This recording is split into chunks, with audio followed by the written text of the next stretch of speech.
नमस्कार साथियों, B R classes आपका बहुत बहुत हार्दिक अभिनंदन करती है। नंबरों के इस खेल में आपका बहुत बहुत स्वागत है। और हमने आज लिया है, बिल्कुल लेटेस्ट पेपर लिया है, 8 मई 2025 का बिल्कुल लेटेस्ट पेपर लिया है। और ये पेपर है जो आप देख सकते हैं स्क्रीन पे, सीनियर कलर का है, लेवल 5 है, against 66/2/3% direct permission quota non selection. Level 5 की जो बेसिक होती है वो 29,200 रुपए होती है लेवल 5 की। लेवल 6 आप जानते हैं 35,400 रुपए है, 35,400 रुपए है। और लेवल 7 भी आप जानते होंगे 44,900 रुपए है। और लेवल 8 भी आप जानते होंगे 47,600 रुपए है। बेसिक का भी एक पर्सन आ जाता है। L1 की आप जानते होंगे 18,000 है। और L2 की 19,900 रुपए है। और L3 की 21,700 रुपए है। और L4 की 25,500 रुपए है। तो ये बेसिक से भी एक पर्सन हर पेपर में टपक जाता है, तो आप इस बेसिक को भी ध्यान में रखें। चलिए इंस्ट्रक्शन पढ़ लेते हैं। लेटेस्ट पेपर है ये, इस पेपर की महत्वपूर्ण बात है और लेटेस्ट है, अभी ही 8 मई और 2000 बिल्कुल लेटेस्ट पेपर है, 8 मई 2025। वही 110 पर्सन है इस पेपर में और 10 राजभाषा के हैं, जो पेपर का 10% होते हैं, जो पेपर का 10% होते हैं।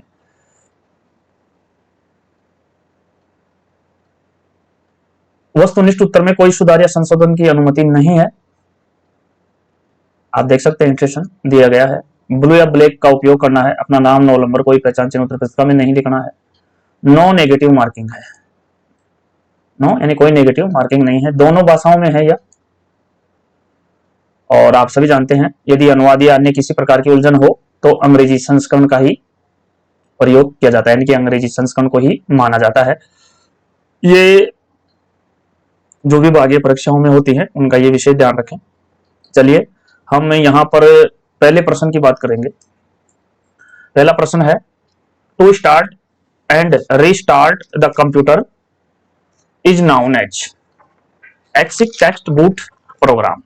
यानी कंप्यूटर को स्टार्ट या रीस्टार्ट करना क्या कहलाता है, तो ये बूट कहलाता है। तो ऑप्शन जो आपका सी है यहाँ बिल्कुल करेक्ट हो जाता है।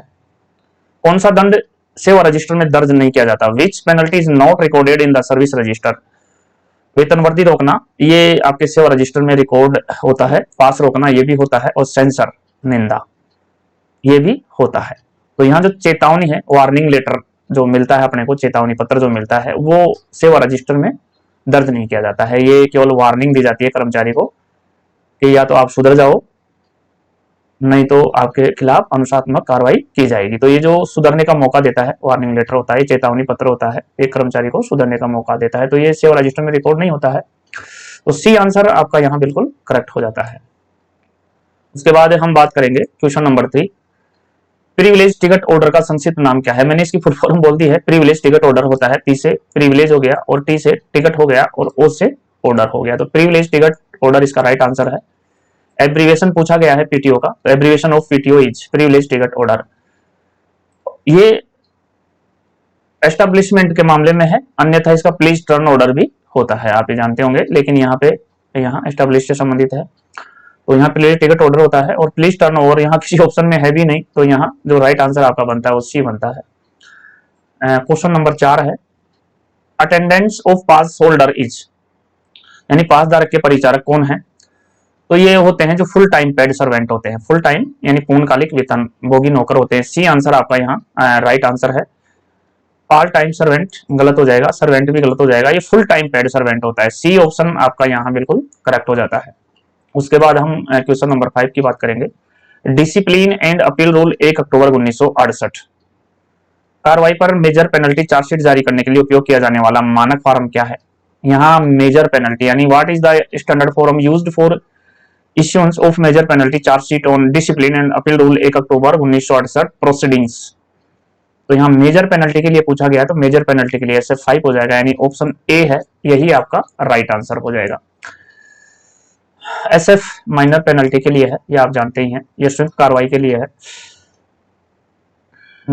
तो चलिए क्या है, ऑप्शन ए है, यहाँ आपका राइट आंसर हो जाता है। उसके बाद हम बात करेंगे question number 6, how many break journeys are admissible in privilege pass, सुविधा पास में कितनी ब्रेक यात्राएं स्वीकार हैं। तो इसमें कितनी भी हो सकती है, ये कोई इस पे वो नहीं होता है, कोई भी संख्या हो सकती है। एनी नंबर एंड रूट, यानी कोई भी नंबर हो सकता है, एनी नंबर एंड रूट, कोई भी संख्या मार्ग में।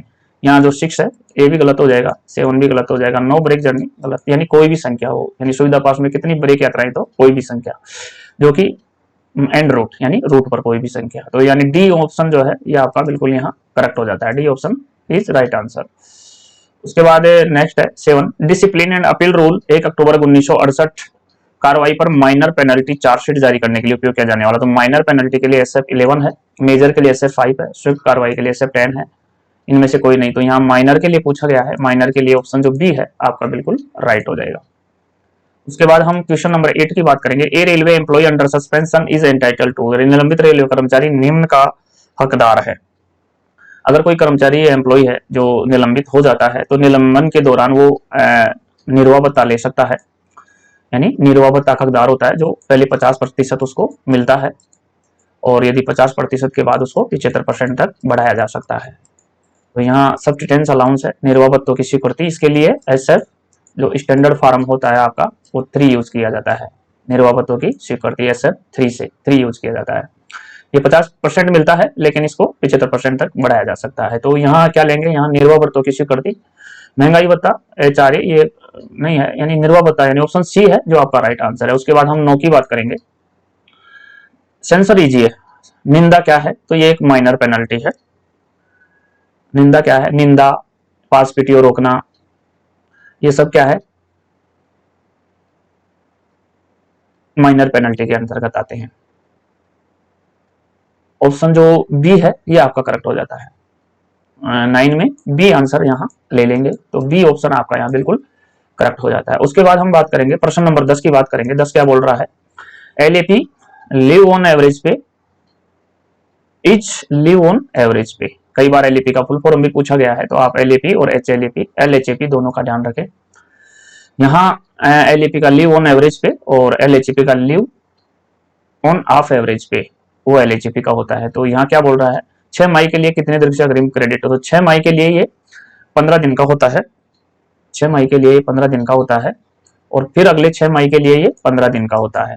तो इस हिसाब से एक साल में जो क्रेडिट होती है वो आपके एक साल में, एक कैलेंडर वर्ष में 30 LAP होती है। यहाँ 6 मई के लिए पूछा गया था, तो 6 मई के लिए यहाँ यानी 15 6 महीने की और 15 6 महीने की, तो ये 15 आंसर आपका यहाँ राइट हो जाता है, ऑप्शन बी। इसके अलावा कई बार ये मंथ में पूछ लिया जाता है, तो मंथ में आप इसको यूं डिवाइड कर सकते हैं। तो ये 15 में जब 6 का भाग करेंगे तो ये 2.5 आ जाएगा, यानी पर मंथ ये 2.5 LAP के रूप में क्रेडिट होता है, पर मंथ 2.5 LAP के रूप में क्रेडिट होता है। तो 2.5 LAP एवरी मंथ। यहाँ पूछा गया है 6 मई के लिए, तो 15 आपका राइट आंसर हो जाएगा। और 300 LAP आप पूरे सेवा काल में जोड़ सकते हैं, इसके ऊपर आप नहीं जोड़ सकते हैं, इसके ऊपर आप जोड़ते हैं तो वो आपकी लैप्स हो जाएगी। और जो पूरे सेवा काल में जो सेवानिवृत्त पर जो पेमेंट मिलता है वो 300 LAP का ही मिलता है और 300 LAP ही आप जोड़ सकते हैं। तो चलिए ये थी LAP से जानकारी संबंधित। नेक्स्ट बोलेंगे 11, एक कैलेंडर वर्ष में एक स्थायी रेलवे कर्मचारी को कितने दिनों का LAP प्राप्त करने का अधिकार होगा। देखिए यहाँ पे जो पूछा गया है वो 1 साल के लिए पूछा गया है, अभी मैंने ऊपर बताया 1 साल के लिए 30, आंसर आपका बिल्कुल यहाँ राइट हो जाएगा। How many days of LAP in calendar year permanent temporary railway employ shall be entitled to get, तो यानी ऑप्शन जो सी है यानी 30 डेज, सी आपका राइट आंसर हो जाएगा। देखिए उसके बाद हम बात करेंगे क्वेश्चन नंबर 12, कार्यालय कर्मचारियों के लिए CL की पात्रता यानी casual leave, the eligibility of CL for office staff. देखिए ऑफिस स्टाफ के लिए ये 8 है और प्रशासनिक कार्यालय के लिए ये 10 है। ऑफिस स्टाफ यानी कार्यालय कर्मचारियों के लिए ये 8 CL है और यदि प्रशासनिक कार्यालय ऑफिस है, प्रशासनिक, यहाँ प्रशासनिक शब्द जोड़ दीजिएगा, अगर प्रशासनिक है तो फिर ये 10 CL हो जाएगी, फिर ये 10 CL हो जाएगी। इसके अलावा एक और प्रश्न बार बार जुड़ता है कि अगर कर्मचारी विकलांग है तो उसको कितनी CL एक्स्ट्रा मिलती है, तो उसके लिए 4 CL मिलती है।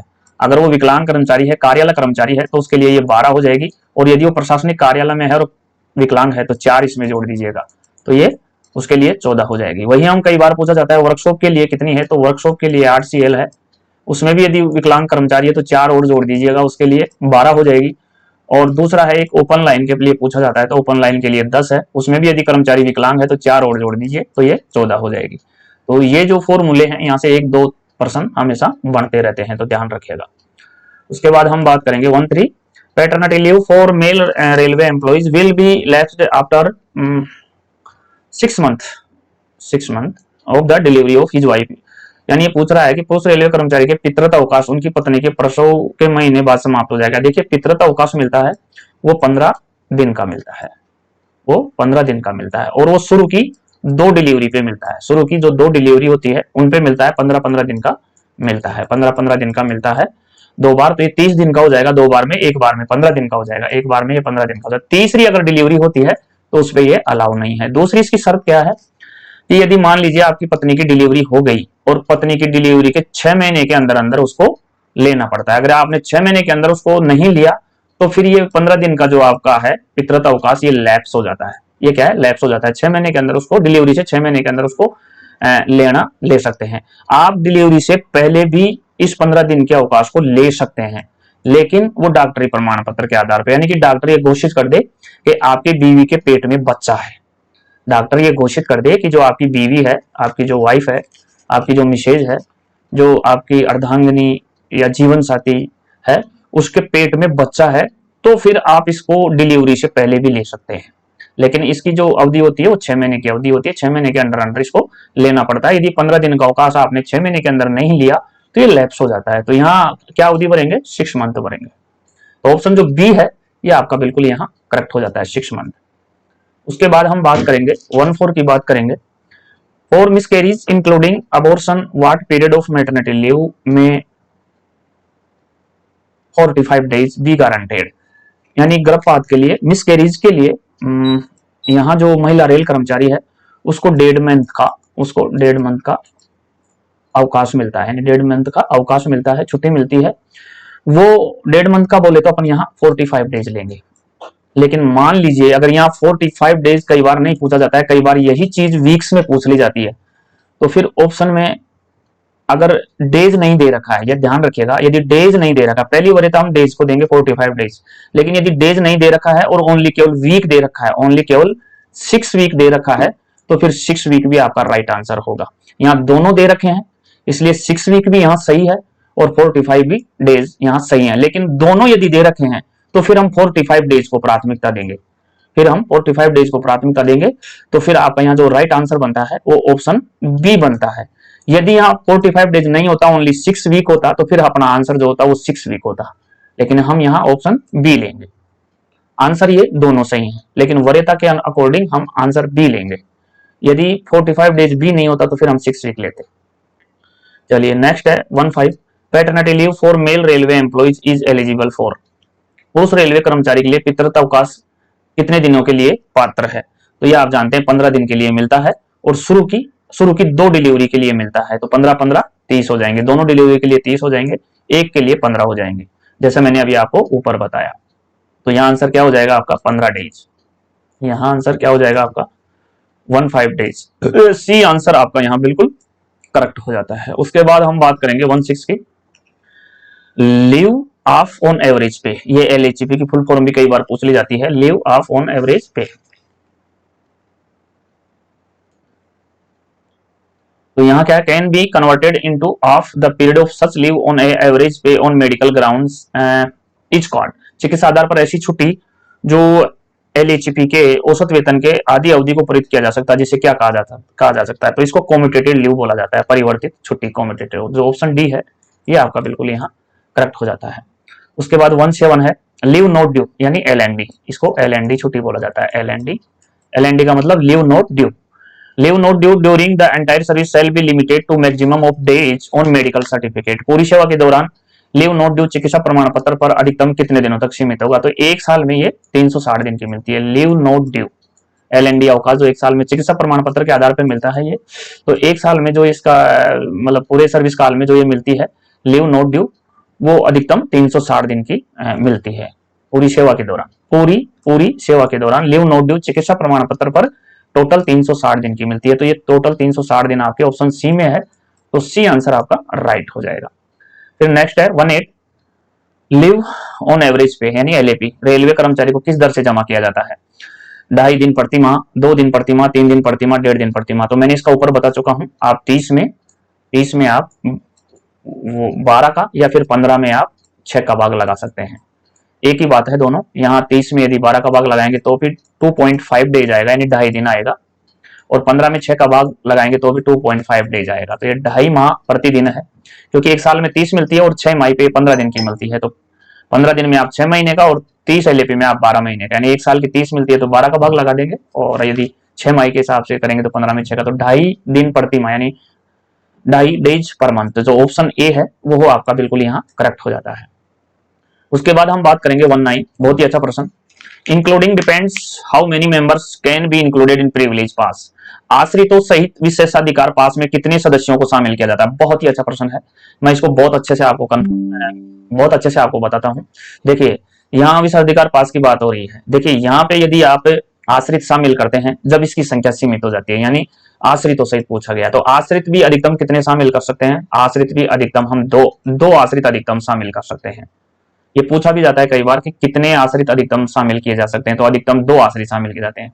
यदि आप 2 आश्रित शामिल कर लेते हैं तो फिर परिवार के सदस्यों की संख्या 3 ही शामिल कर पाएंगे। क्यों कर पाएंगे 3? क्योंकि टोटल की संख्या 5 से ज्यादा नहीं होनी चाहिए। विशेषाधिकार पास के लिए 5 से ज्यादा नहीं होनी चाहिए। तो फिर हम आश्रित 2 शामिल कर लेंगे तो परिवार के 3 ही रह जाएंगे, तो टोटल 5। यदि मान लीजिए आप एक आश्रित शामिल करते हैं, तो फिर परिवार के सदस्यों की संख्या आप 4 शामिल कर पाएंगे। क्यों कर पाएंगे?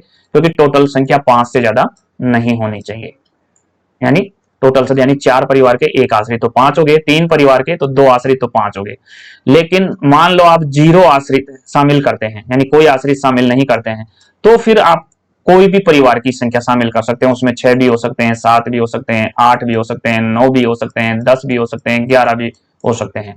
तो फिर आप परिवार के कितने भी सदस्यों की संख्या शामिल कर सकते हैं। लेकिन यदि आपने आश्रित शामिल कर लिए तो आश्रित शामिल करने के बाद फिर आप बन जाते हैं। यदि मान लिया आपने एक आश्रित शामिल कर लिया तो फिर परिवार के 4 ही सदस्य रहेंगे। क्यों रहेंगे? क्योंकि उनकी संख्या फिर 5 से ज्यादा नहीं होनी चाहिए अगर आश्रित शामिल कर लेते। और यदि आश्रित 2 शामिल कर लिए तो फिर परिवार के सदस्य 3 ही रह पाएंगे। क्यों रह पाएंगे? क्योंकि फिर उनकी संख्या 5 से ज्यादा नहीं होनी चाहिए। यदि आप आश्रित शामिल कर लेते हैं तो फिर संख्या 5 से ज्यादा नहीं होनी चाहिए। तो यहाँ पूछा भी यही गया है, आश्रितों सहित विशेषाधिकार पास में कितने सदस्यों को शामिल किया जा सकता है? तो आश्रितों सहित टोटल 5 सदस्यों को शामिल किया जा सकता है।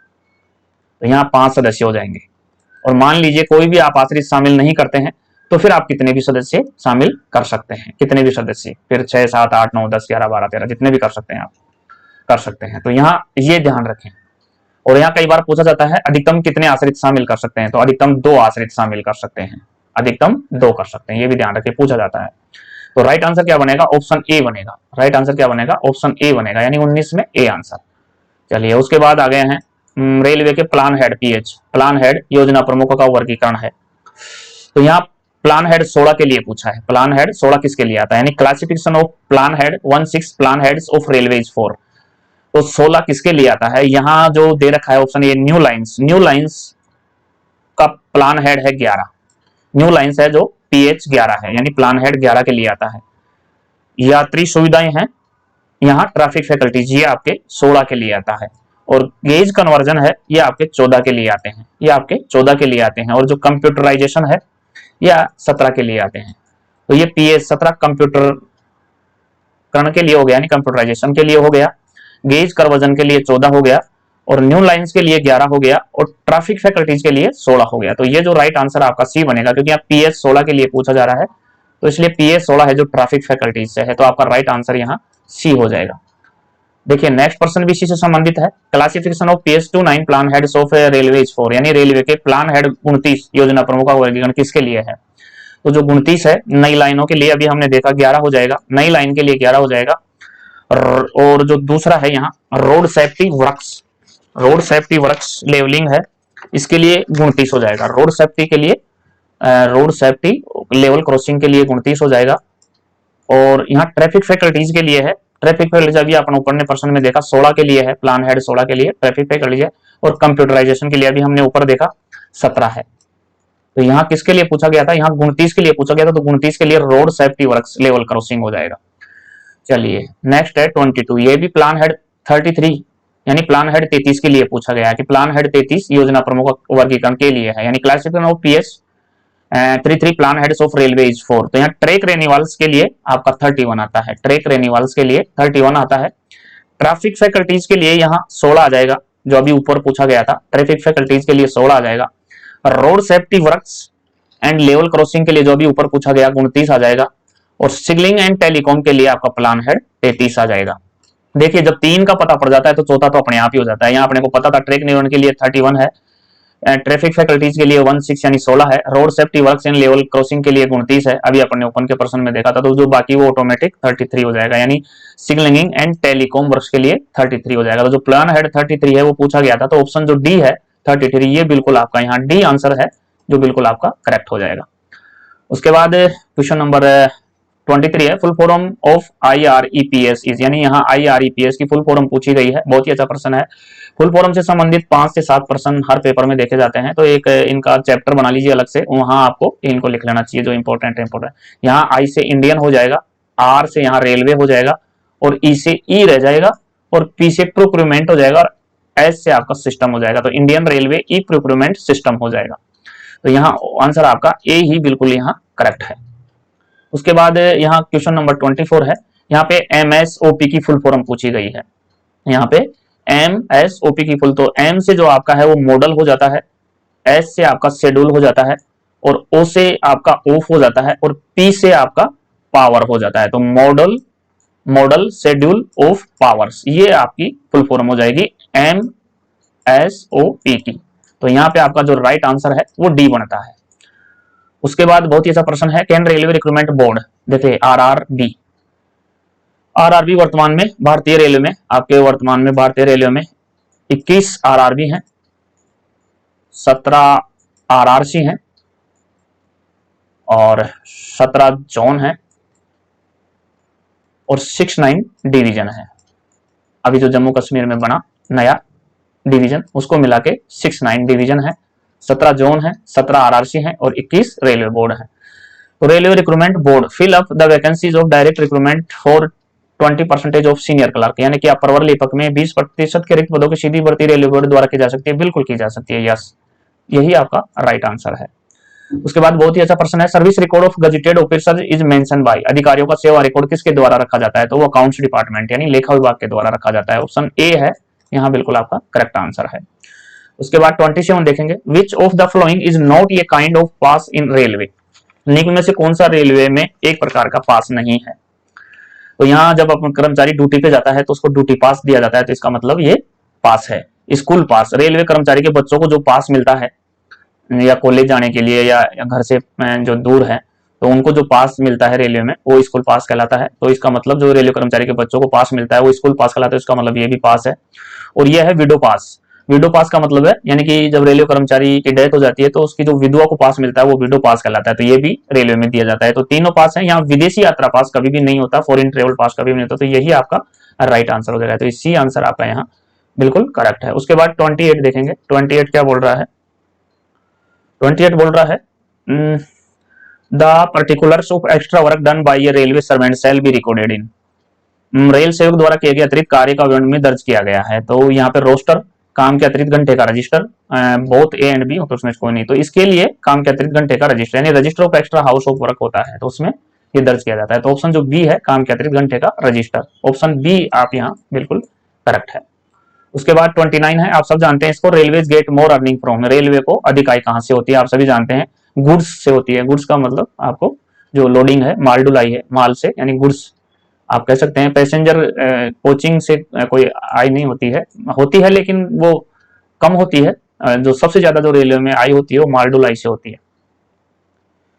माल ढुलाई यानी कि फ्रेट अर्निंग। जो ऑप्शन डी है वो आपका सही है। अदर कोचिंग अर्निंग, विविध आय, तो सबसे ज्यादा आय होती है वो माल ढुलाई से होती है।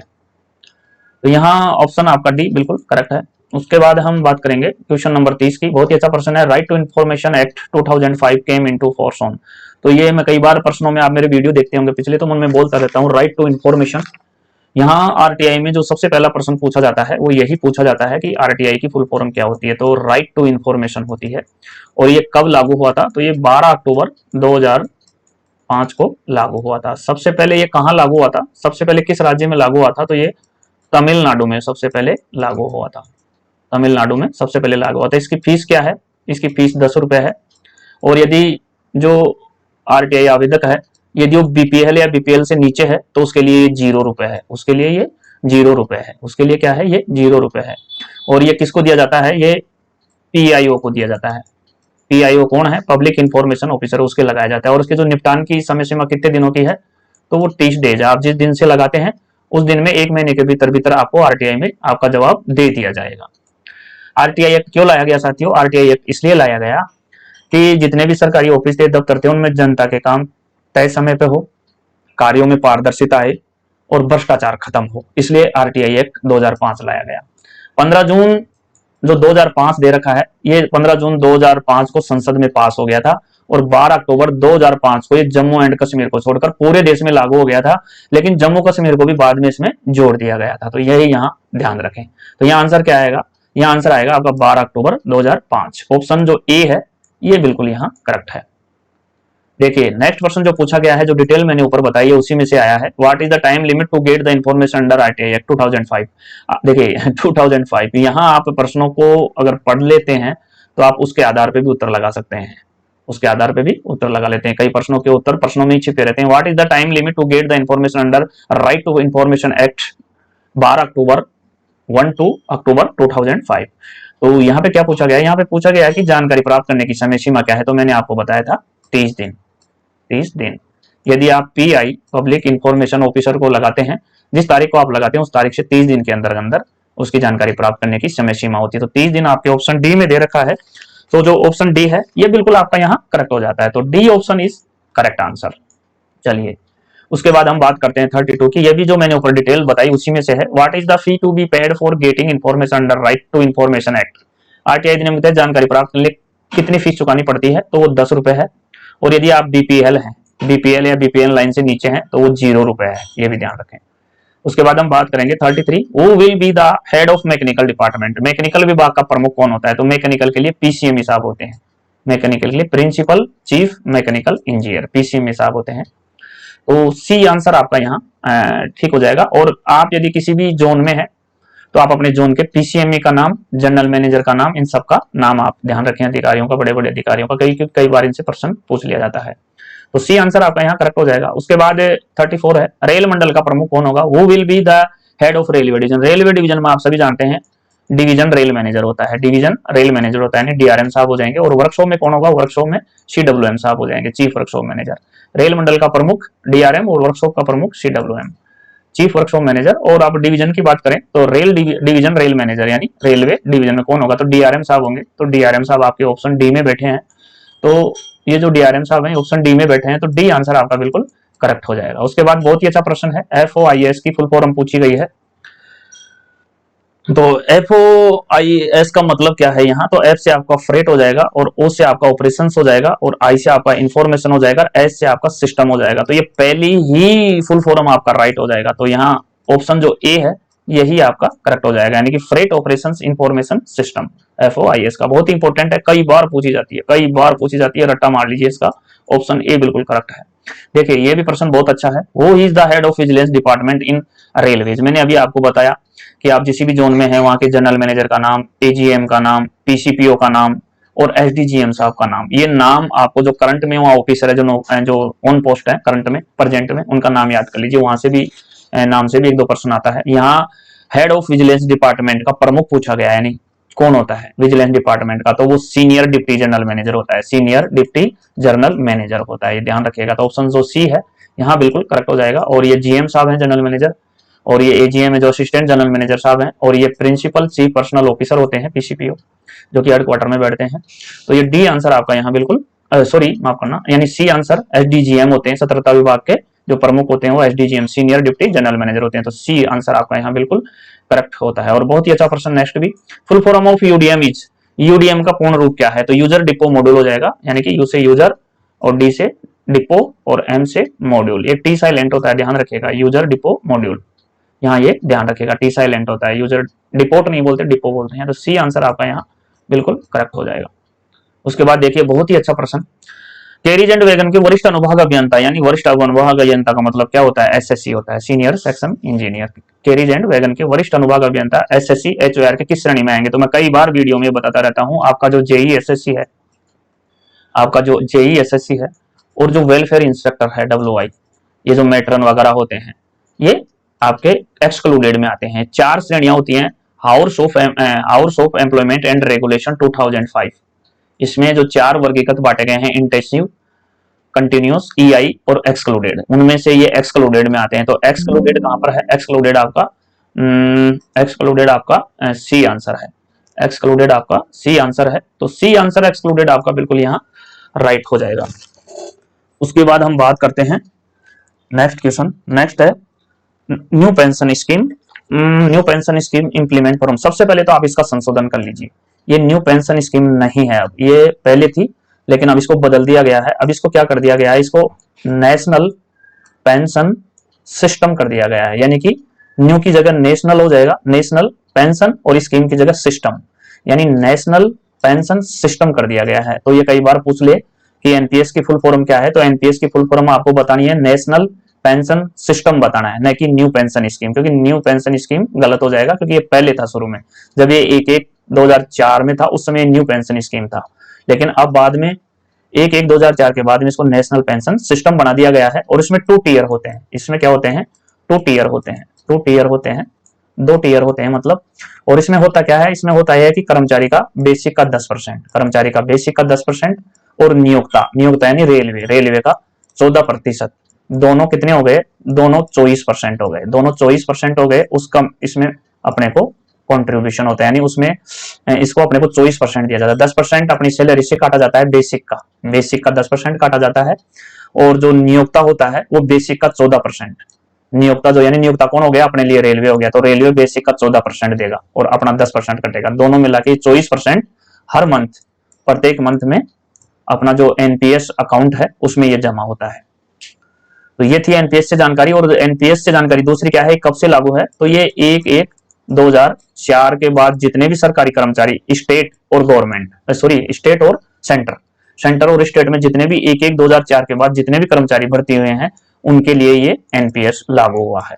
हालांकि इसको अभी UPS, unified pension scheme, UPS लाया गया है, यूपीएस 2024 लाया गया है। और इसमें क्या है? इसमें कर्मचारी का 10% और नियोक्ता यानी रेलवे का 18.5% बेसिक का, ये शामिल किया जाएगा यूपीएस में। Unified pension scheme, unified pension scheme अभी इसका चल ही रहा है। कुछ कर्मचारी यूपीएस में आएंगे, नहीं आएंगे, या एनपीएस ही रखेंगे, इसका भी चल रहा है। कितने कर्मचारी एनपीएस से निकल के यूपीएस में आते हैं ये तो वक्त बताएगा, और कितने सुधार यूपीएस में किया जाएगा, जो कमियां हैं यूपीएस में वो पूरी की जाएगी, ये भी आपको वक्त बताएगा। तो अभी तक तो फिलहाल हम यहीं तक सीमित रहते हैं, पर्सन तक ही आ जाते हैं। चलिए वापस आ जाइए 39 में। न्यू पेंशन स्कीम को तो काट दीजिए, नेशनल पेंशन सिस्टम बोलिए। National pension system is implement from, तो ये कब से लागू की गई? तो 1/1/2004 से लागू हुआ। और ये जो आपका बी ऑप्शन है ये बिल्कुल आपका यहाँ करेक्ट आंसर हो जाता है। चलिए उसके बाद हम बात करेंगे 40 की, परिवर्तित अवकाश स्वीकार्य, commutated leave. Commutated leave is admissible on, तो ये मेडिकल सर्टिफिकेट के आधार पर दिया जाता है जो कम्यूटेटेड लीव होता है। तो मेडिकल सर्टिफिकेट आपका राइट आंसर हो जाएगा, ऑप्शन ए ही है यहाँ बिल्कुल एक राइट आंसर। मेडिकल सर्टिफिकेट के आधार पर, मेडिकल सर्टिफिकेट के आधार पर कम्यूटेटेड लीव दिया जाता है, तो option A is correct answer. 41 की यहाँ बात करेंगे। 41 है जो बहुत ही अच्छा प्रश्न है। What are the different types of malwares in computer application, तो यानी कि कंप्यूटर अनुप्रयोगों में मेलवेयर के विभिन्न प्रकार क्या हैं? तो ये जो कीड़े दे रखे हैं, वॉर्म्स दे रखे हैं, वायरस दे रखा है, ट्रोजन दे रखा है, ये सारे ही हैं, ये सारे ही हैं। तो आपका राइट आंसर क्या बन जाएगा? ऑल ऑफ द अबव, ऊपर के सारे। तो ऑप्शन जो डी है यहाँ बिल्कुल करेक्ट आंसर हो जाएगा। एपीआर, एपीआर में 8 से 10 के बीच संख्यात्मक ग्रेडिंग क्या माना जाता है? तो एपीआर में जो 8 से 10 के बीच संख्यात्मक ग्रेडिंग को क्या माना जाता है? तो इसको आउटस्टैंडिंग माना जाता है, इसको आउटस्टैंडिंग माना जाता है। वेरी गुड के लिए आपका 6 से 8 हो जाएगा, और गुड के लिए 4 से 6 हो जाएगा, और पुअर के लिए 2 से 4 हो जाएगा। तो यहाँ 8 से 10 पूछा था, तो 8 से 10 के लिए आउटस्टैंडिंग हो जाएगा, ऑप्शन ए है ये आपका बिल्कुल यहाँ करेक्ट है। उसके बाद हम बात करेंगे where is the railway staff college located. ये तो आप सभी जानते हैं रेलवे स्टाफ कॉलेज कहाँ है। यदि आप थोड़ी बहुत भी तैयारी कर रहे हैं, नहीं भी कर रहे हैं, आप रेलवे में नौकरी कर रहे हैं, तो भी जानते हैं कि रेलवे स्टाफ कॉलेज कहाँ, तो ये वडोदरा में है। ऑप्शन जो सी है ये बहुत यानी कि बहुत ही अच्छा पर्सन है और अक्सर पूछा जाता है, रिपीटेड पर्सन है। तो स्टाफ रेलवे स्टाफ कॉलेज कहाँ है? वडोदरा में। तो सी आंसर आपका यहाँ बिल्कुल राइट हो जाएगा। उसके बाद हम बात करेंगे 44, when was the first train started in India. देखिए कितना अच्छा पर्सन है। एक तो 14 सितंबर, 14 सितंबर क्या होता है? इस दिन हिंदी दिवस मनाया जाता है, राष्ट्रीय हिंदी दिवस 14 सितंबर को मनाया जाता है। एक रेल सबसे पहले कब चली? 16 अप्रैल 1853, 16 अप्रैल 16 अप्रैल 1853 को पहली रेल चली। इन दो प्रश्नों को शायद ही कोई गलत करता होगा या शायद ही किसी को नहीं आता होगा। रेलवे में नौकरी करता है और ये दो प्रश्न किसी को नहीं आए, 16 अप्रैल 1853 और 14 सितंबर हिंदी दिवस, राष्ट्रीय हिंदी दिवस, शायद ऐसा कोई ही कर्मचारी मुश्किल ही होगा मेरे हिसाब से। तो ये 1853 आपका राइट आंसर यहाँ हो जाएगा। जो पहली ट्रेन चली थी वो 16 अप्रैल 1853 को चली थी, बोरी बंदर और ठाणे के बीच। बोरी बंदर और ठाणे अपने 16 बीस के पहले चली थी और तीन जो भाग इंजन थे, सुल्तान, सिंध और साहिब, इसको चला रहे थे और 14 इसमें कोच लगे थे और 457 महत्वपूर्ण यात्री इन 14 कोचों में, यानी उस समय के जो वीआईपी थे 16 अप्रैल 1853 के समय जो वीआईपी लोग थे, वेरी इंपॉर्टेंट पर्सन, जो महत्वपूर्ण लोग थे, वो 457 इन 14 कोचों में सवार थे। तो बहुत अच्छा प्रश्न है ये, ध्यान रखिएगा। और ये टोटल 57 मिनट की यात्रा थी उस समय। टोटल जब पहली रेल चली तो टोटल 57 मिनट की यात्रा थी। चलिए बहुत अच्छा प्रश्न है ये और आप कभी इसको गलत नहीं कर पाएंगे। तो ऑप्शन बी है ये आपका राइट हो जाएगा। और 45 भी बहुत अच्छा प्रश्न है। इफ ये railway employ is on out station duty for 8 hours and then the percentage of travelling allowance he is eligible. और देख ले यहाँ 8 घंटे की बात कर रहा है तो 8 घंटे के लिए 70% हो जाएगा। ऑप्शन सी है ये बिल्कुल आप करेक्ट हो जाएगा। और यदि मान लीजिए 5 घंटे के लिए पूछता है, 4 घंटे के लिए पूछता है, तो यानी मान लीजिए 6 घंटे से नीचे के लिए ये पूछता है, 8 घंटे से ऊपर 70% हो जाता है और 12 घंटे से ऊपर ये 100% हो जाता है। तो यहाँ 8 घंटे के लिए पूछा था तो 70 हो जाएगा। और मान लीजिए ये 30 है, ये मान लो 5 घंटे के लिए पूछता मान लीजिए तो ये 30% हो जाता, तो ऑप्शन बी हो जाता। लेकिन यहाँ 8 घंटे 8 घंटे के लिए 70% हो जाएगा, तो सी आंसर अपने यहाँ बिल्कुल ले लेंगे 70%, 8 घंटे के लिए 70%। नेक्स्ट है, ये भी बहुत अच्छा प्रश्न है। Factory act came into effect from. देखिए कारखाना अधिनियम 1948, पहले तो आपको यही ध्यान में रखना है कि कारखाना अधिनियम था वो 1948 था। कारखाना अधिनियम कब बना था? तो ये 1948 बना था। दूसरा क्या है, ये कब से लागू हुआ था? तो ये 1 अप्रैल 1949 से लागू हुआ था।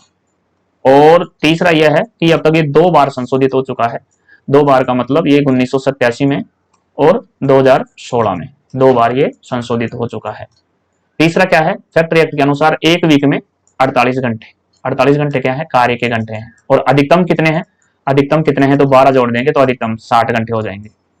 एक दिन में कितने हैं? तो एक दिन में 4.5 और प्लस 4.5, यानी एक दिन में 9 घंटे हैं।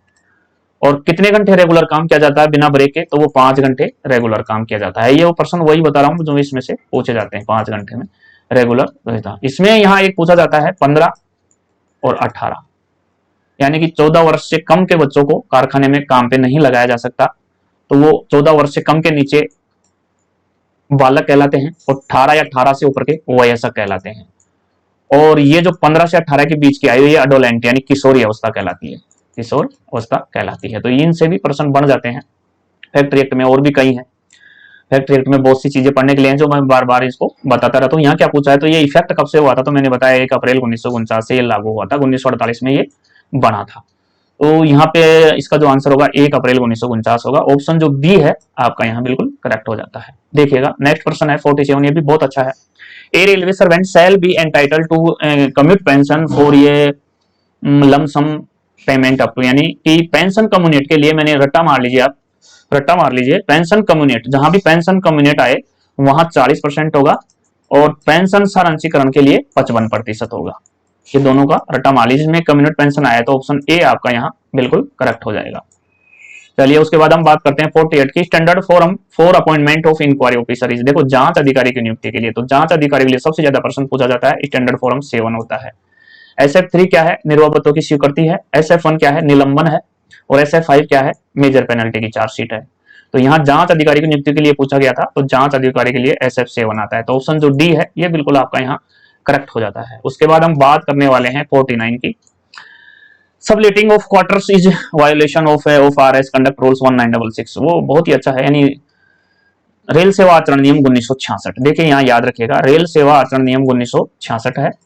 और डिसिप्लिन एंड अपील रूल वो है 1 अक्टूबर, डिसिप्लिन एंड अपील 1 अक्टूबर 1968 है। ये दोनों का डिफरेंस ध्यान रखिए। तो ये rail service and conduct service rule है, यानी कि रेल सेवा आचरण नियम 1966। तो यहाँ पे पूछा क्या गया है, इसमें पूछा गया है कि क्वार्टरों पे, यहाँ बता दूं, क्वार्टरों पे किराए पे देना, क्वार्टरों पे किराए पे देना, क्वार्टर पर खाली नहीं करना, क्वार्टर पर भेड़ बकरियां रखना, क्वार्टर पर अनैतिक कार्य करना, क्वार्टर का दुरुपयोग करना, और ये क्या है, ये सारे 15A में आते हैं। ये सारे क्या है, क्वार्टर पे लेना देना, क्वार्टर का दुरुपयोग करना, क्वार्टर पे अनैतिक कार्य करना, क्वार्टर पर भेड़ बकरियां रखना, ये सब 15A में आते हैं, यानी क्वार्टर के दुरुपयोग से संबंधित है, सब लेटिंग से संबंधित है। 15A ये क्वार्टर के दुरुपयोग, तो यहाँ सही हो जाएगा। अब मैं थोड़ा सा आगे चलता क्या हूँ, आपको बता देता हूँ कि ये जो 1966 है, इसमें टोटल 26 नियम होते हैं। टोटल कितने नियम हैं इसमें, रेल सेवा आचरण नियम में टोटल 26 नियम है। और ये जो 1 October 1968 railway servant discipline and appeal rule है,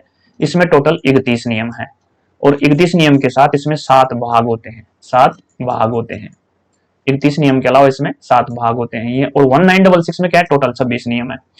अब 26 नियम में 117B कोई भी नियम नहीं है, तो ये वैसे ही गलत है। अब जो रूल 3B है, ये 3B भी कोई नियम नहीं है, इसमें है 13 और 13A। 13B कोई भी नियम नहीं है। 13 तो किसके लिए है, 13 आपके उपहार के लिए है। 13 किसके लिए है, उपहार के लिए है। और 13A है, ये दहेज के लिए है। 13A क्या है, ये दहेज के लिए है। और ये जो रूल 6D, डी कभी भी नहीं होता, इसमें ओनली 6 होता है। और ये 6 किसके लिए है, ये कोई भी कर्मचारी संघ या संगठन के लिए है, यानी कोई भी कर्मचारी संघ या संगठन में शामिल नहीं होगा, ये संघ या संगठन के लिए है। तो कहने का मतलब है कि 6D भी कोई रूल नहीं होता है, और रूल 117B भी कोई रूल नहीं होता है, और रूल 13B भी नहीं होता है। वो 13 और 13A होता है। जो 13A दहेज के लिए है, और 13 जो है वो उपहार के लिए है। तो यहां जो ऑप्शन ए है वो आपका बिल्कुल करेक्ट है। उसके बाद 50 है, travelling allowance for less than 6 hours. देखिए 6 आवर से कम हो गया आपका 30%, और फिर आपका हो गया 6 से अबव हो गया आपका, 6 आवर तक हो गया, 6 से अबव हो गया आपका 70%।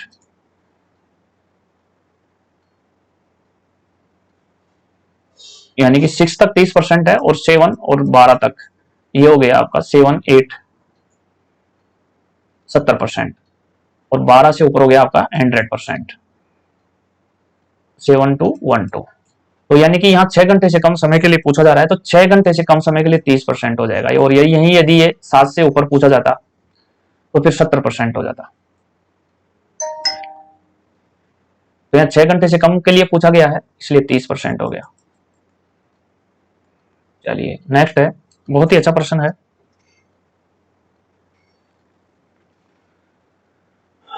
South east central railway, south east central railway में वंदे भारत ट्रेन किन स्टेशनों के बीच चलेगी? बहुत ही अच्छा प्रश्न है साथियों ये। साउथ ईस्ट सेंट्रल रेलवे में Vande Bharat, south east central railway में वंदे भारत किन स्टेशनों के बीच चलेगी? देखिए साउथ ईस्ट सेंट्रल रेलवे में 3 डिवीजन आते हैं आपके, यहाँ 3 डिवीजन आते हैं। इसमें आपका रायपुर हो गया, नागपुर हो गया, और बिलासपुर हो गया। बिलासपुर क्या है, साउथ ईस्ट सेंट्रल रेलवे का जो बिलासपुर है वो हेडक्वार्टर है, वो हेडक्वार्टर है। और इसमें 3 डिवीजन आते हैं। और ये जो जोन था साउथ ईस्ट सेंट्रल रेलवे, ये जो जोन था ये जो क्रिएशन हुआ था, बना था, क्रिएशन इसका जो ईयर है वो है 2003 में ये बना था।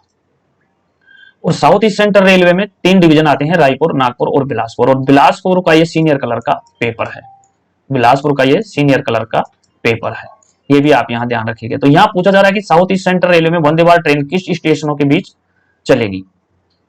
तो वो चलेगी आपके बिलासपुर से नागपुर के बीच, बिलासपुर से नागपुर के बीच। यानी कि ये जो बिलासपुर, नागपुर और रायपुर है, तो जो नागपुर और बिलासपुर के बीच चलेगी, तो बिलासपुर और नागपुर के बीच चलेगी। तो ऑप्शन जो ए है ये आपका बिल्कुल यहाँ करेक्ट हो जाता है।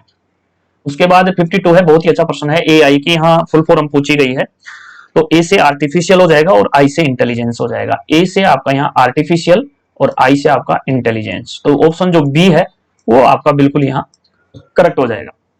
फिर उसके बाद पूछा गया है कि न्यू पेंशन स्कीम इज, देखिए न्यू पेंशन, अब इसको पढ़ना छोड़ दीजिए, इसको पढ़िए नेशनल पेंशन सिस्टम।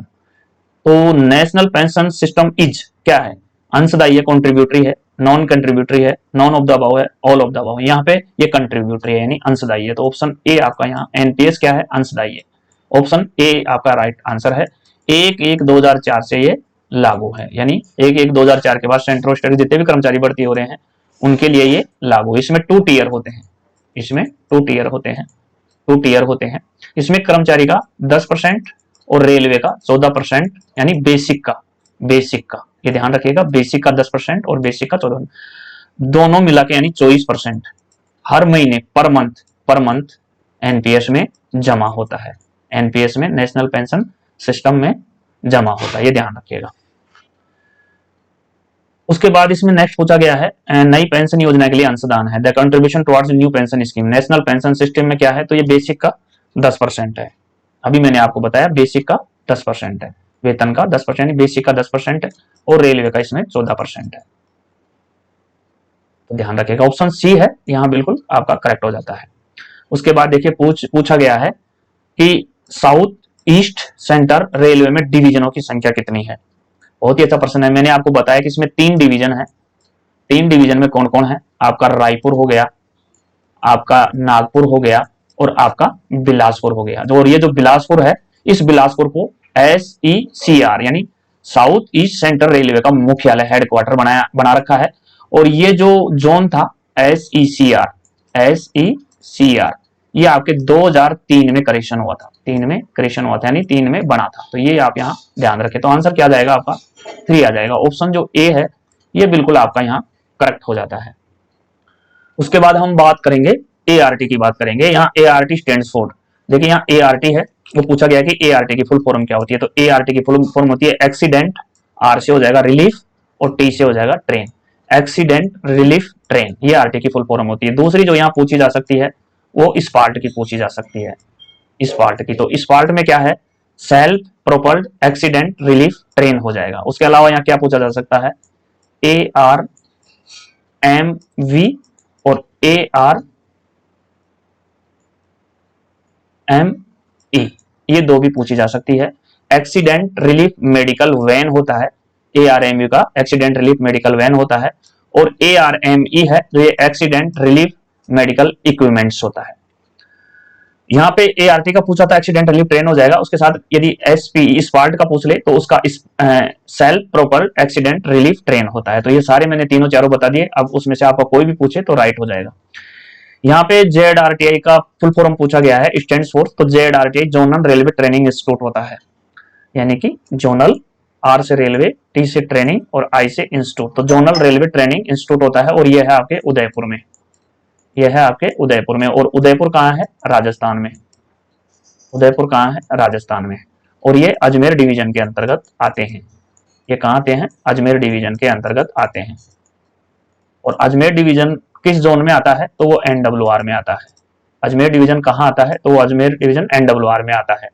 और NWR में कितने डिवीजन हैं, तो 4 हैं, जयपुर, अजमेर, बीकानेर और जोधपुर, जिसमें जयपुर को हेडक्वार्टर बना रखा है, जिसमें NWR में जयपुर को हेडक्वार्टर बना रखा है। और ये जोन कब क्रिएशन हुआ था, ये जोन आपके क्रिएशन हुआ था, जो NWR का जोन है, ये जोन आपके क्रिएशन हुआ था 2002 में ये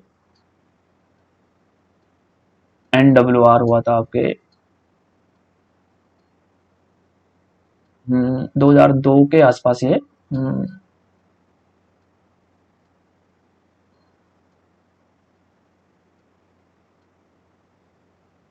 2002 में हुआ था, कंफर्म है, 2002 में हुआ था। तो चलिए कहाँ रुक गए हम, उदयपुर में रुक गए हम। तो अब नेक्स्ट बढ़ते हैं, 58 में बढ़ते हैं। ASM स्टैंड्स फॉर, ASM का मतलब है असिस्टेंट स्टेशन मास्टर, और इसकी जो 4200 पे ग्रेड में आता है, 4200 पे ग्रेड में आता है स्टेशन मास्टर। पहले ये 2800 पे ग्रेड में आता था, बाद में इसका जो 7 पे कमीशन आया, 7 पे कमीशन, बाद में goods guard, station master, ECRC, ये सब क्या आते थे, ये 2800 पे ग्रेड में आते थे। जो गुड्स गार्ड हैं, स्टेशन मास्टर हैं, ईसीआरसी हैं, इंक्वायरी कम रिजर्वेशन क्लर्क, ये कहते हैं 2800 पे ग्रेड में आते थे। बाद में जब 7 पे कमीशन आया, सीपीसी आया, 7 पे कमीशन आया, जब क्या हुआ, असिस्टेंट स्टेशन मास्टर को 4200 पे ग्रेड दे दिया गया। और 4200 पे ग्रेड की बेसिक क्या होती है, 35,400। और 35,400 किस में आता है, लेवल 6 में। अब आपका जेई भी लेवल 6 में आता है, वेलफेयर इंस्पेक्टर भी लेवल 6 में आता है, आपका स्टेशन मास्टर भी लेवल 6 में आता है। तो यहाँ क्या आंसर हो जाएगा, सी आंसर हो जाएगा। तो ऑप्शन सी है, ये बिल्कुल आपका यहाँ करेक्ट हो जाता है। देखिए ये भी बहुत अच्छा प्रश्न है। आधे दिन का सीएल काटा जाएगा, half day CL will be deducted for. तो इसके लिए जो राइट आंसर बनता है वो बनता है देर से उपस्थित होने पर 3 बार हस्ताक्षर करना, signing 3 times in a late muster, यानी देर से उपस्थित होने पर 3 बार सिग्नेचर करना। ये इसका ऑप्शन बी राइट आंसर बनता है। यहाँ 2 बार में ये गलत हो जाएगा, 4 बार में भी गलत हो जाएगा और 1 बार में भी गलत हो जाएगा। यानी तो आधे दिन का सीएल काटा जाएगा, ये देर से उपस्थित होने पर 3 बार। तो ऑप्शन जो बी है ये बिल्कुल यहाँ करेक्ट हो जाएगा। उसके बाद 60 है, ये भी बहुत अच्छा प्रश्न है। Number of restricted holidays then can be availed by an employee in a calendar year. Calendar वर्ष में एक कर्मचारी द्वारा ली जा सकने वाली प्रतिबंध छुट्टियों की संख्या है। तो ये 2 है, ऑप्शन बी है जो आपका यहाँ करेक्ट हो जाता है। देखिए बहुत ही अच्छा प्रश्न, बार बार बोलता हूँ। Discipline and appeal rule 1 October 1968, 1 October 1968 क्या पूछा है इसमें, इसकी डिसिप्लिन ए आर का स्टैंड किसके लिए करता है, तो discipline and appeal rule, discipline and appeal rule.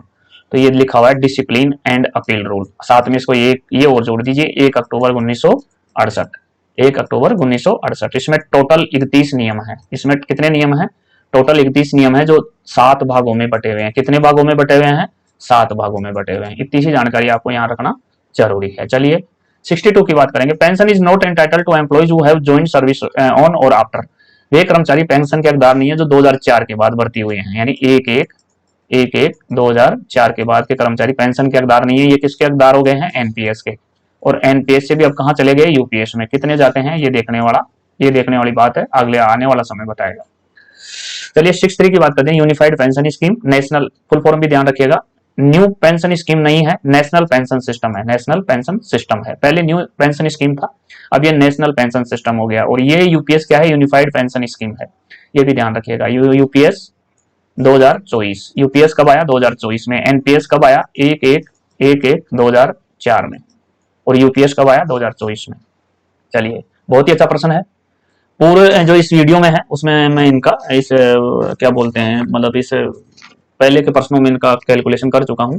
Maximum accumulation of LAP leave on average page, यानी एलएपी का अधिकतम संचय कितना है, कितनी एलएपी हम ज्यादा से ज्यादा जोड़ सकते हैं, तो 300 जोड़ सकते हैं।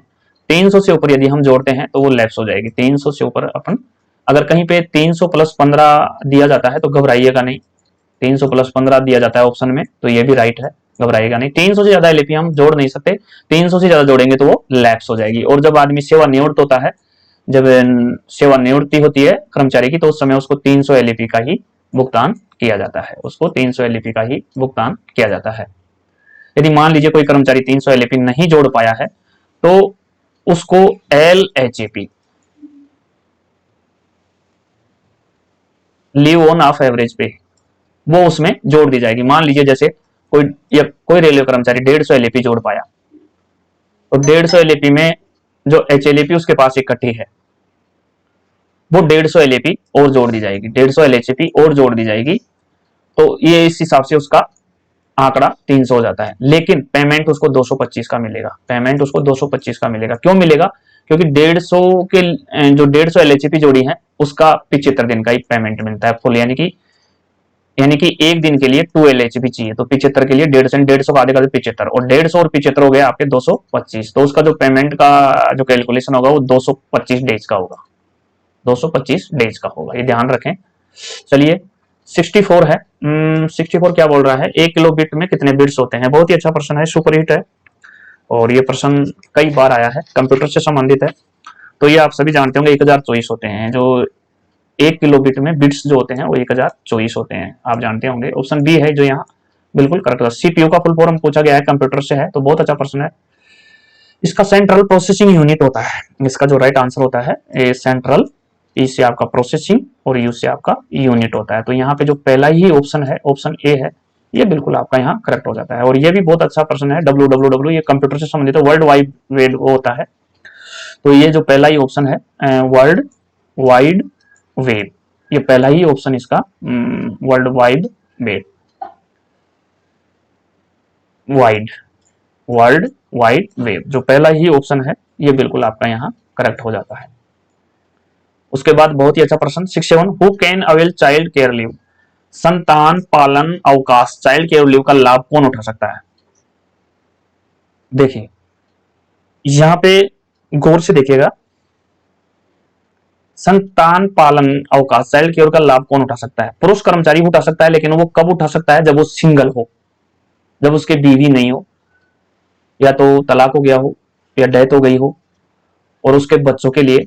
और ये चाइल्ड केयर कब तक मिलता है, जब तक बच्चा 18 साल का नहीं हो जाता। सीसीएल कब कब मिलता है, जब तक वो बच्चा 18 साल का नहीं हो जाता।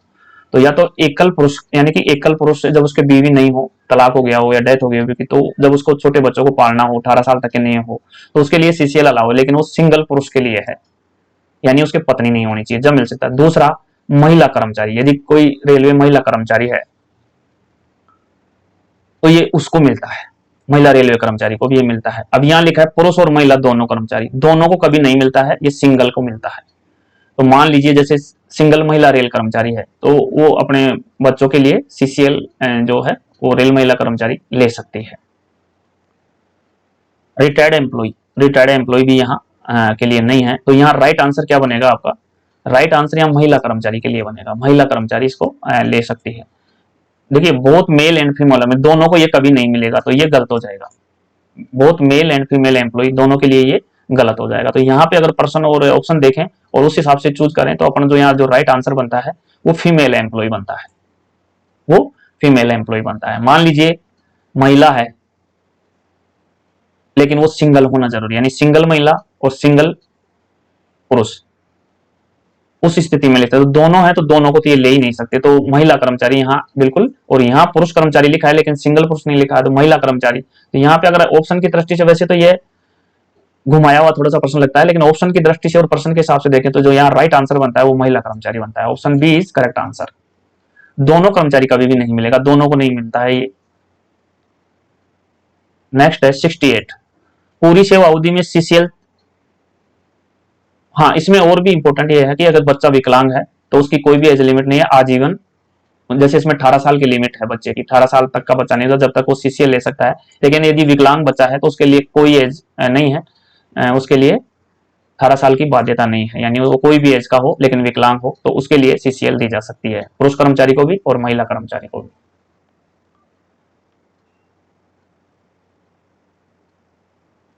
और ये एक बार में कम से कम 5 डेज के लिए जा सकती है, एक बार में कम से कम 5 डेज के लिए जा सकती है। और एक वर्ष में गौर से देखिएगा, एक वर्ष में ये 3 बार ली जा सकती है, एक बार में 3 बार ली जा सकती है, और कम से कम 5 डेज के लिए जा सकती है। और कब तक ली जा सकती है, जब तक कि उसका बच्चा 18 साल का नहीं हो जाता, और विकलांग है तो फिर ये 18 वर्ष की बाध्यता खत्म हो जाती है। चलिए नेक्स्ट की बात करेंगे हम। 68 है, what is the maximum period of leave that can be availed in CCL child care leave in the entire service period. पूरी सेवा अवधि में सीसीएल चाइल्ड केयर लीव अधिकतम कितनी छुट्टी की दी जा सकती है, तो ये 365 और 365, यानी 730 दिनों की दी जा सकती है। 730 दिनों की सीसीएल चाइल्ड केयर लीव 730 दिनों की दी जा सकती है। पहला जो 365 है वो 100% की रेट से पे किया जाएगा, और अगला जो 365 है वो 80% की रेट से पे किया जाएगा। ये भी यहाँ ध्यान रखें। तो ऑप्शन जो सी है वो आपका बिल्कुल करेक्ट है।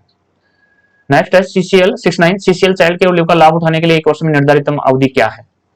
तो मैंने अभी ऊपर बताया आपको, एक वर्ष में ये 3 बार लिया जा सकता है, और कम से कम 5 डेज की ली जा सकती है, कम से कम 5 डेज की। और जो नेक्स्ट पर्सन है वो यही पूछ रहा है, सीसीएल चाइल्ड केयर लीव दिनों से कम के लिए नहीं दी जा सकती, तो कम से कम ये 5 डेज है, कम से कम 5 डेज है। और 5 डेज यहाँ किसी भी ऑप्शन में नहीं है, 5 डेज यहाँ किसी भी ऑप्शन में नहीं है, तो यहाँ चारों ऑप्शन गलत है, यहाँ चारों ऑप्शन गलत है। क्यों गलत है, क्योंकि 5 डेज किसी भी ऑप्शन में नहीं है।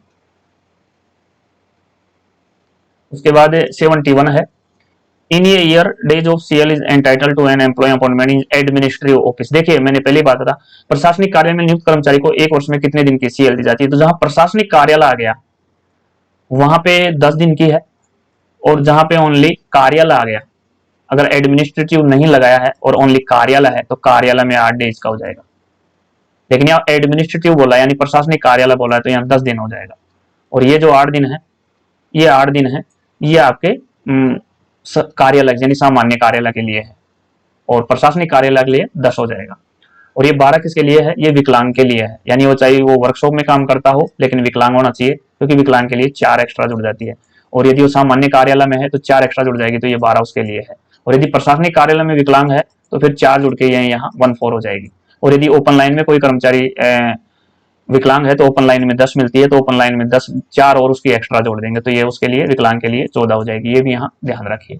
चलिए 72 है, पीआरएस का मतलब क्या है? पीआरएस स्टैंड फॉर, तो ये पैसेंजर रिजर्वेशन सिस्टम होता है। पहला ही ऑप्शन जो है जो आपका पैसेंजर आर से रिजर्वेशन और एस से सिस्टम, पैसेंजर रिजर्वेशन सिस्टम, पहला ही ऑप्शन आपका यहाँ सही है। पीआरएस की यहाँ फुल फॉर्म पूछी गई है तो पैसेंजर रिजर्वेशन सिस्टम।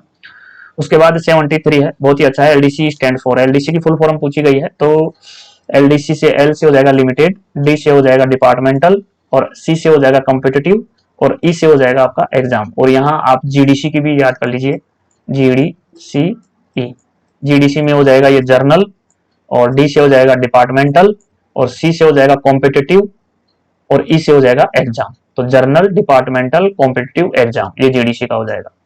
और एलडीसी का लिमिटेड, डिपार्टमेंटल, कॉम्पिटिटिव एग्जाम हो जाएगा। ऑप्शन जो बी दे रखा है बिल्कुल करेक्ट है।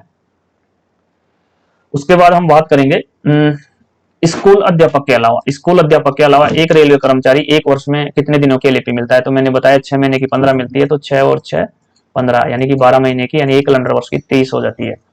और ये 2.5 एलएपी पर मंथ के हिसाब से, 2.5 एलएपी पर मंथ के हिसाब से काउंट होती है। कैसे होती है? आप 30 में 12 महीने का भाग लगाएंगे, या फिर 15 में 6 महीने का भाग लगाएंगे, तो ये दोनों में काटने पर 2.5 आ जाएगी, दोनों में काटने पर 2.5, इसलिए ये 2.5 एलएपी पर मंथ क्रेडिट होती है, यानी जुड़ती है। तो ये 30 हो जाएगा, एक कर्मचारी एक साल में 30 एलएपी लेता है। चलिए फिर बात करते हैं हम पीएलबी बोनस की, और इसकी पीएलबी की फुल फॉर्म होती है productivity linked bonus, productivity linked होने यानी पीएलबी बोनस। रेलवे में पीएलबी बोनस का जो भुगतान किया जाता है वो किसको किया जाता है? तो ये ऑफिसर के लिए नहीं होता है। रेलवे में ऑफिसर कौन है? ग्रुप ए और बी, जो रेलवे में ऑफिसर होते हैं वो ग्रुप ए और बी के होते हैं, वो ग्रुप ए के और बी के ऑफिसर होते हैं। और जो सी एंड डी में आते हैं वो कर्मचारी होते हैं, जो सी और डी में आते हैं वो कर्मचारी होते हैं, और जो ग्रुप ए और बी में आते हैं वो रेलवे ऑफिसर होते हैं। तो जो ये प्रोडक्टिविटी लिंक्ड बोनस है जो दीपावली के समय मिलता है, हमने दीपावली के समय जो पीएलबी बोनस मिलता है, प्रोडक्टिविटी लिंक्ड बोनस, 17,950 रुपए लगभग ये मिलते हैं, 17,950 रुपए, 17,950 रुपए ये प्रेजेंट में मिल रहे हैं। बढ़ाने की कोशिश कर रही हैं यूनियन वगैरह, लेकिन बढ़ नहीं पा रहे हैं अभी तक। तो प्रोडक्टिव लिंक्ड बोनस जो मिलता है वो ग्रुप सी और डी के कर्मचारियों को मिलता है, और ये 17,950 रुपए के लगभग मिलता है। तो group C and D answer हो जाएगा, तो डी आंसर आपका यहाँ बिल्कुल करेक्ट हो जाएगा। उसके बाद जो ई ऑफिस किसके लिए, यानी ई ऑफिस क्यों लाया है? तो ये कागजी कार्रवाई को खत्म करने के लिए लाया है, यानी कम से कम स्टेशनरी खराब हो, कम से कम कागजी कार्रवाई कम हो, उसके लिए लाया गया है। तो यहाँ कागजी काम को खत्म कर सभी फाइलों को इलेक्ट्रॉनिक माध्यम से भेजना, इसके लिए है। तो ये जो ऑप्शन सी है यही आपका राइट आंसर हो जाता है। यानी सीधा सा फंडा है कि ई ऑफिस क्यों लाया गया? ई ऑफिस इसलिए लाया गया कि जो ये कागजों की जो फाइल बनती है, कागजी कार्रवाई होती है, ये कम से कम की जाए और इलेक्ट्रॉनिक माध्यम से फाइलों को भेजा जाए, ताकि रेलवे में खर्चा कम हो, कागजों का खर्चा कम हो, स्टेशनरी का खर्चा कम हो, इसलिए ये ई ऑफिस लाया गया है। तो यहाँ सी आंसर आपका बिल्कुल करेक्ट हो जाएगा। उसके बाद 77 है, CC in wagon point of view stand for. देखिए रेलवे में सीसी यहाँ वैगन की दृष्टि से पूछा गया है, तो वैगन की दृष्टि से तो ये कोचिंग सॉरी वैगन के लिए पूछा गया है, तो केयरिंग, और अगले सी से केयरिंग कैपेसिटी, यानी लेकिन यही सीसी रेलवे में भी होता है, जिसका मतलब होता है क्लोज सर्किट। सीसी का मतलब होता है क्लोज सर्किट भी होता है, और यहाँ वैगन की दृष्टि से पूछा है, और क्लोज सर्किट किसी ऑप्शन में है भी नहीं, तो हम बात भी नहीं करेंगे क्लोज सर्किट की। सीसी की जो फुल फॉर्म होती है क्लोज सर्किट भी होता है, क्लोज सर्किट यहाँ किसी ऑप्शन में है भी नहीं, और वैगन की दृष्टि से पूछा है, तो इसका जो राइट आंसर है कैरिंग कैपेसिटी है, कैरिंग कैपेसिटी। और एक बार एक प्रश्न पत्र में और भी इसका मतलब होता है कार्बन कॉपी, जो पिछले एक सीनियर कलर का पेपर था उसमें पूछा गया था सीसी का फुल फॉर्म, तो उसमें कार्बन कॉपी दे रखा था। सीसी का मतलब कार्बन कॉपी, और एक सीसी का मतलब क्लोज सर्किट, और एक सीसी का मतलब वैगन की दृष्टि से कैरिंग कैपेसिटी। तो मैंने आपको तीनों बता दिए हैं, तीनों में से एक जरूर आता है, क्लोज सर्किट, कैरिंग कैपेसिटी और कार्बन कॉपी, तीनों बता दिए हैं, तो तीनों में से एक जरूर आता है, तो ध्यान रखिएगा। और यह है 78, रेलवे गुड्स वैगन में आरोज का दृष्टिकोण क्या है। देखिए यहाँ तीन आप याद कर लीजिए, ROH, POH और IOH, तीनों बता देता हूँ। ROH का होता है रूटीन ओवरहोलिंग, और POH का होता है पीरियोडिक ओवरहोलिंग, और IOH का होता है इंटरमीडिएट ओवरहोलिंग। अब तीनों बता दिए मैंने आपको। यहाँ ROH का पूछा था तो ROH का यहाँ रूटीन ओवरहोलिंग हो जाएगा, जो कि आपके ऑप्शन बी में दे रखा है, रूटीन ओवरहोलिंग। ROH का रूटीन ओवरहोलिंग हो जाएगा, जो कि ऑप्शन बी में दे रखा है। POH का पीरियोडिक ओवरहोलिंग होता है, और IOH का इंटरमीडिएट ओवरहोलिंग होता है। तो मैंने यहाँ भी आपको तीनों बता दिए, और तीनों में से एक आता है तो आपका गलत नहीं होना चाहिए। चलिए 79 है, who among the following is the head of Indian railways. बहुत ही अच्छा प्रश्न है। निम्न में से कौन भारतीय रेलवे का प्रमुख होता है? तो ये CRB होता है, या चीफ एग्जीक्यूटिव ऑफिसर, आजकल इसको CEO भी बोलते हैं, CEO भी बोलते हैं, चीफ एग्जीक्यूटिव ऑफिसर, और CRB chairman of railway board. CRB chairman of railway board, दोनों एक ही चीज है, CEO और CRB। इसका चीफ एग्जीक्यूटिव ऑफिसर होता है और ये CRB होता है, चेयरमैन ऑफ रेलवे बोर्ड। तो ऑप्शन जो डी है, भारतीय रेलवे का प्रमुख होता है, वो CRB होता है। और ये CRB कहाँ है? रेलवे बोर्ड में है। कहाँ है? रेलवे बोर्ड में। तो ऑप्शन डी है जो बिल्कुल आपका यहाँ करेक्ट हो जाता है। Discipline and appeal rule 1 October 1968 के नियमों के अनुसार निलंबन क्या है? देखिए, अगर रेलवे आपको निलंबन कर देती तो आप घबराइएगा नहीं। निलंबन कोई पेनल्टी नहीं है, ये कोई सजा नहीं है। निलंबन कोई सजा नहीं है, निलंबन कर दिया जाता है, उसमें आपकी जांच होती है, उसमें कोई आपकी सजा नहीं है। जांच होती है, जांच के बाद आप दोषी पाए जाते हैं कि नहीं पाए, तो वो बात की बात है, लेकिन निलंबन कोई सजा नहीं है, नॉट ये पनिशमेंट। जो सस्पेंशन होता है वो नॉट ये पनिशमेंट होता है, कोई ये कोई सजा नहीं है। निलंबन कोई सजा नहीं है, सस्पेंशन इज नॉट ये पनिशमेंट। तो ऑप्शन जो सी में दे रखा है, नॉट ये पनिशमेंट, सी आपका राइट हो जाएगा। और निलंबन होने पर आपको घबराना नहीं चाहिए, उसकी एक जांच प्रक्रिया है, क्या आप दोषी हैं या नहीं है, तो इसमें कोई घबराने वाली बात नहीं है। सस्पेंशन पे, निलंबन पे घबराना नहीं चाहिए, नॉट ये पनिशमेंट नहीं है। Option C is correct answer. 86 की बात करेंगे, द डियरनेस रिलीफ कंपोनेंट ये applicable to which category of railway employees. महंगाई राहत घटक किस श्रेणी के रेलवे कर्मचारियों पर लागू है? अच्छा प्रश्न है। तो ये पेंशनर्स के लिए होता है, जो महंगाई राहत है, डियरनेस रिलीफ होता है, ये पेंशनर्स के लिए होता है, जो कि आपके ऑप्शन सी में दे रखा है। तो सी बिल्कुल यहाँ करेक्ट हो जाएगा। उसके बाद बात करते हैं, मान लीजिए कि कोई अधिकारी 10 किलोमीटर से अधिक दूरी पर 5 घंटे तक काम करता है। ये जो टीए लागू होता है वो 8 किलोमीटर पर लागू होता है, ये ध्यान रखिए, 8 किलोमीटर। तो यहाँ 10 किलोमीटर बोल रहा है, तो इसका मतलब इसके ऊपर टीए लागू हो गया। तो ये अधिक दूरी पर 5 घंटे तक, तो 5 घंटे तक तो ये 30% में आ जाएगा। 5 घंटे तक ये 30% में आ जाएगा। 30% आपके ऑप्शन ए में दे रखा है, तो ऑप्शन ए यहाँ बिल्कुल आपका करेक्ट है। उसके बाद हम बात करेंगे 83 की, classified as for granting of house rent allowance for railway employee. 7वें केंद्रीय वेतन आयोग के अनुसार रायपुर शहर को रेलवे कर्मचारियों के लिए मकान किराया भत्ता देने हेतु वर्गित किया गया है। देखो, यहाँ जो रायपुर है, जैसा मैंने आपको बताया कि SC यानी साउथ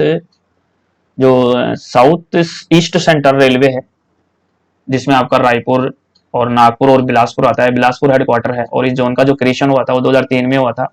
और 3 डिवीजन इसमें आते हैं SECR में, साउथ ईस्ट सेंट्रल रेलवे में 3 डिवीजन आते हैं, रायपुर, नागपुर और बिलासपुर। बिलासपुर हेडक्वार्टर है, 3 डिवीजन है, 2003 में इसका क्रिएशन हुआ था। तो ये यह देखने वाली बात यह है कि जो रायपुर शहर है वहां पे किस श्रेणी का मकान भत्ता मिलता है, यानी कि HRA की बात हो रही है। यहाँ HRA के हाउस रेंट अलाउंस, यानी कि HRA की बात हो रही है। देखिए, HRA के मामले में यह है, यहाँ 7 पे कमीशन की बात हो रही है। HRA पहले क्या था? पहले HRA था ABC में बांटा था। जब इसको HRA को ABC में बांटा था, तो ABC में बांटा था। फिर उसके बाद जब ABC में बांटा था, तो ये आपके शुरू में ABC के बाद में ये XYZ में बांटा गया।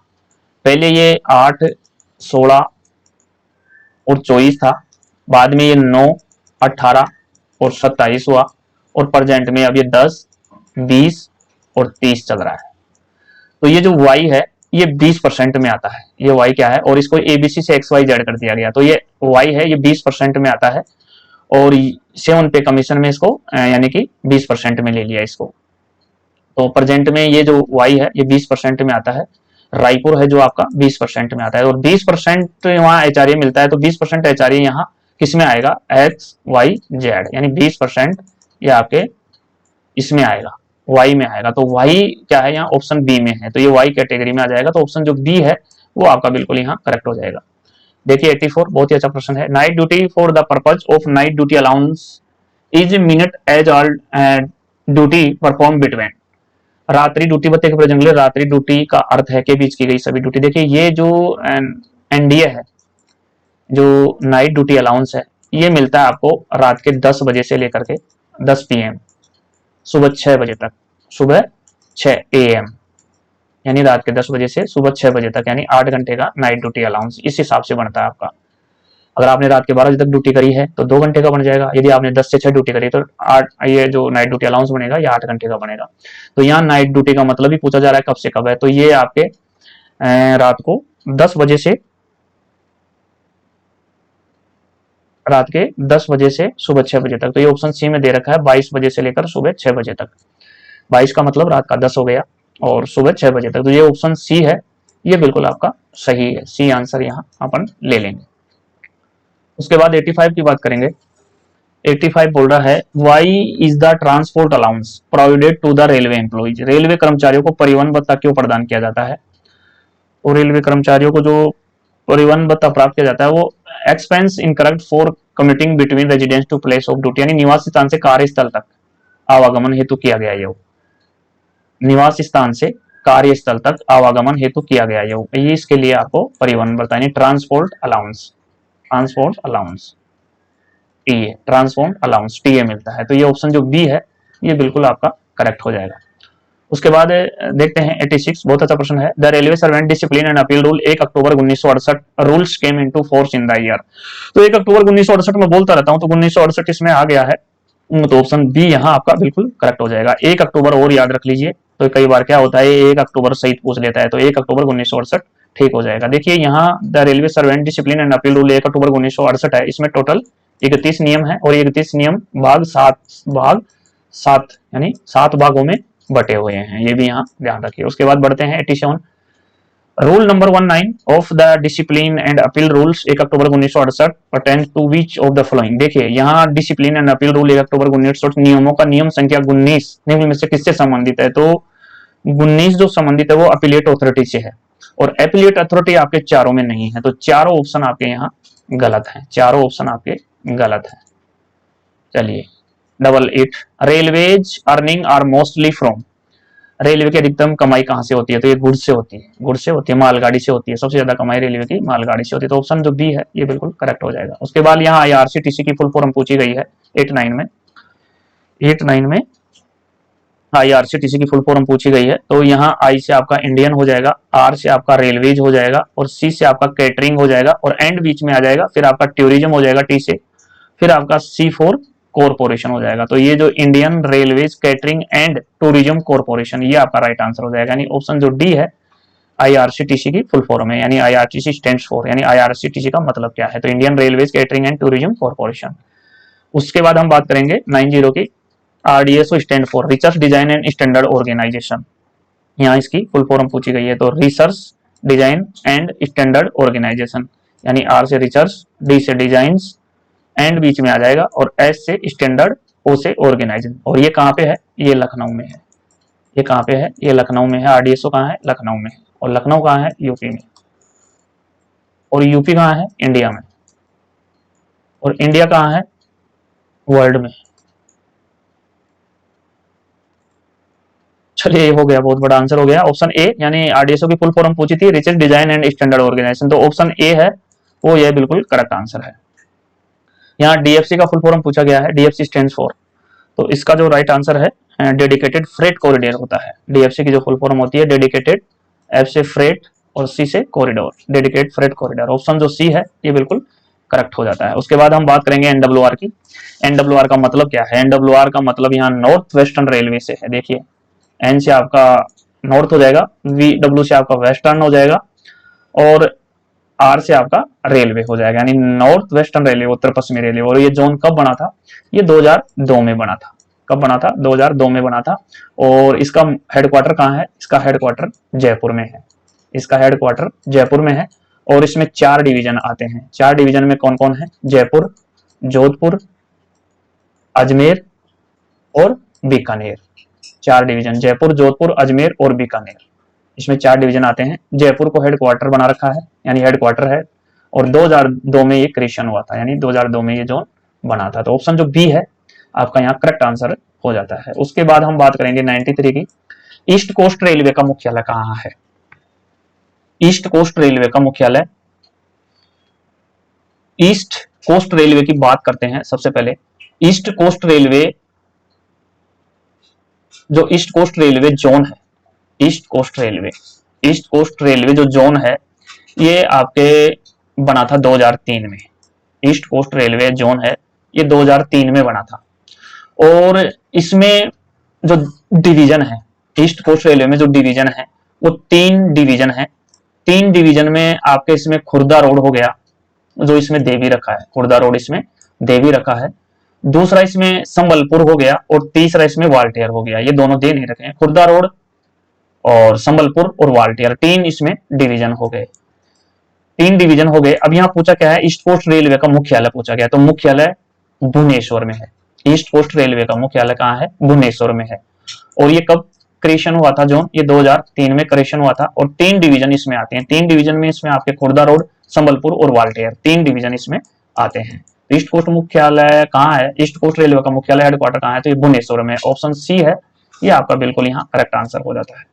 देखिए बहुत ही अच्छा प्रश्न है। आरपीएफ की फुल फॉर्म क्या होती है? तो ये रेलवे प्रोटेक्शन फोर्स होता है। आर से रेलवे हो जाएगा, पी से प्रोटेक्शन हो जाएगा और एफ से फोर्स हो जाएगा, तो रेलवे प्रोटेक्शन फोर्स, यानी ऑप्शन जो डी है ये बिल्कुल आपका यहाँ करेक्ट हो जाता है। उसके बाद 95 की बात करेंगे। रेलवे में कार्मिक विभाग का प्रमुख कौन होता है?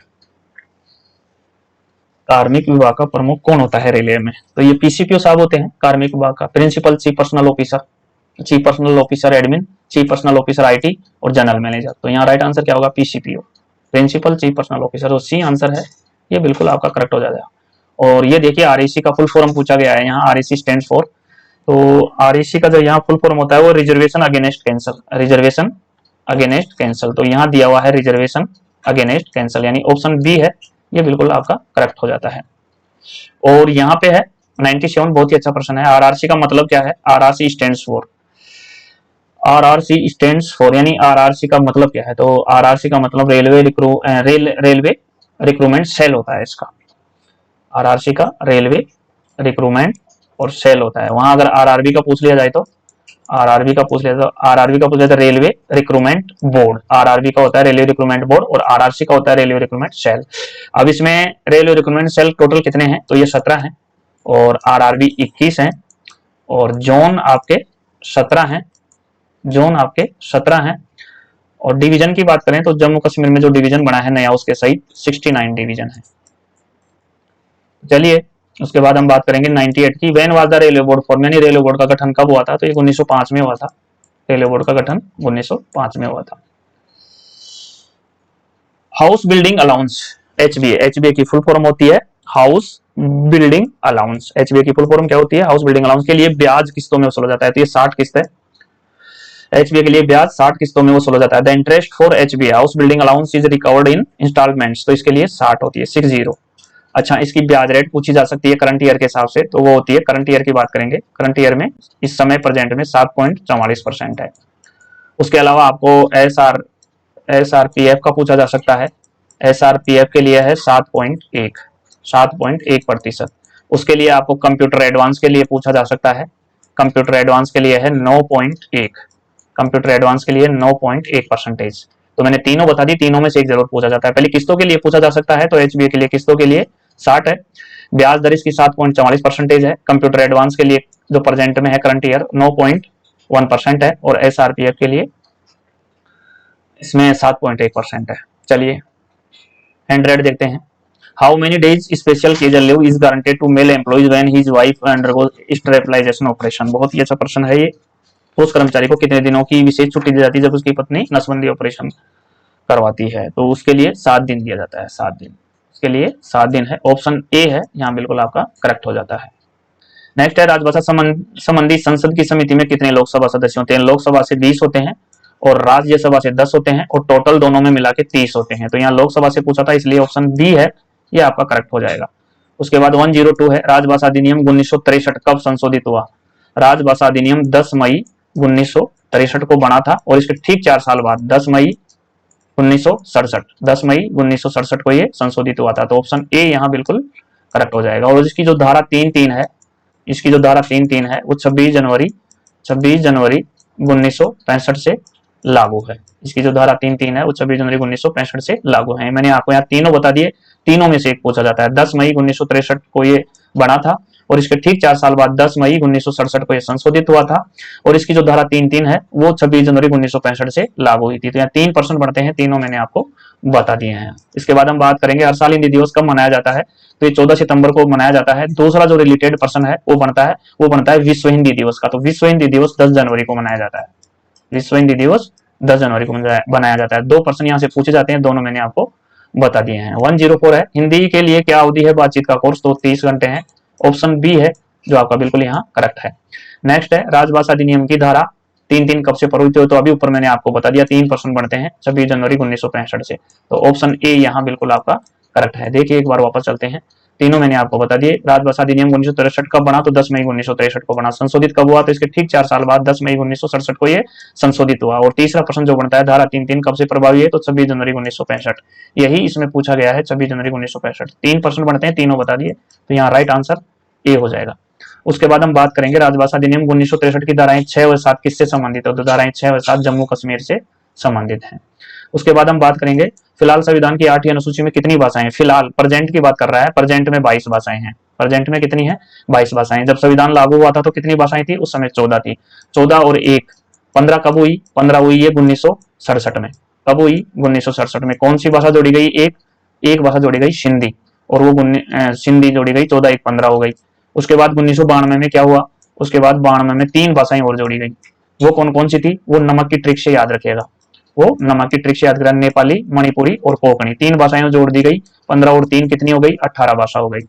18 भाषा के बाद क्या हुआ, 2003 में 4 भाषाएं और जोड़ दी गई। कौन कौन सी जोड़ी गई, बोडो, डोगरी, मैथिली और संथाली, 4 भाषाएं जोड़ दी गई। फिर 18 में 4 जोड़िएगा, 18 में 4 जोड़ेगा तो 22 भाषाएं। तो ये 22 भाषाएं वर्तमान में कंप्लीट है, वह यानी कि वर्तमान में अनुसूची में 8वीं अनुसूची में 22 भाषाएं हैं। अब इन 22 भाषाओं में एकमात्र विदेशी भाषा कौन सी है, नेपाली। एकमात्र विदेशी भाषा नेपाली है। और ये कब जोड़ी गई थी, ये 1992 में जोड़ी गई थी। 1992 में जोड़ी गई थी नेपाली। और इसमें अंग्रेजी भाषा 22 भाषाओं में शामिल नहीं है, ये पूछा जाता है प्रश्न, इसलिए याद रखें इन 22 भाषाओं में अंग्रेजी भाषा शामिल नहीं है। एकमात्र विदेशी भाषा नेपाली है जो शामिल है। टोटल 22 भाषाएं हैं। जब शुरू में 1950 में जब संविधान लागू हुआ था उस समय इसमें शुरू में 14 भाषाएं थी।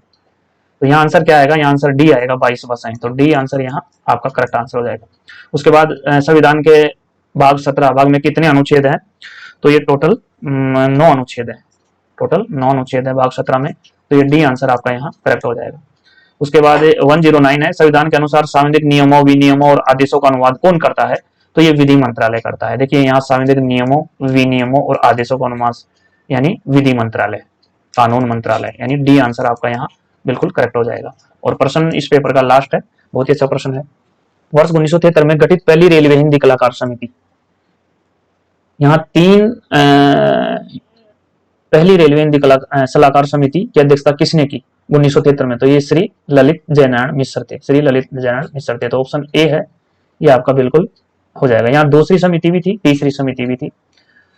1973 में गठित पहली रेलवे हिंदी सलाहकार समिति की अध्यक्षता श्री ललित नारायण मिश्र ने किया। तो ऑप्शन ए है, ये आपका बिल्कुल करेक्ट आंसर हो जाएगा। चलिए साथियों, ये पेपर आपका कंप्लीट हो चुका है, सॉल्यूशन इसका कंप्लीट हो चुका है। तो तब तक दीजिए आज्ञा, नमस्कार, thank you very much, thanks for watching this video. फिर मिलेंगे हम एक नए वीडियो में, एक नए पेपर के साथ, एक नई एनर्जी के साथ और एक नए सॉल्यूशन के साथ। तब तक आज्ञा दीजिए, नमस्कार। यदि आपको किसी प्रकार की इंक्वायरी, जानकारी या स्टडी मटेरियल या पेपर्स लेने हैं तो आप इन नंबरों पर 24 आवर्स 800 38 26 408 800 38 26 408 पर 24 आवर्स कभी भी कॉल कर सकते हैं, कभी भी कॉल कर सकते हैं या मैसेज छोड़ सकते हैं। तो धन्यवाद, थैंक यू वेरी मच।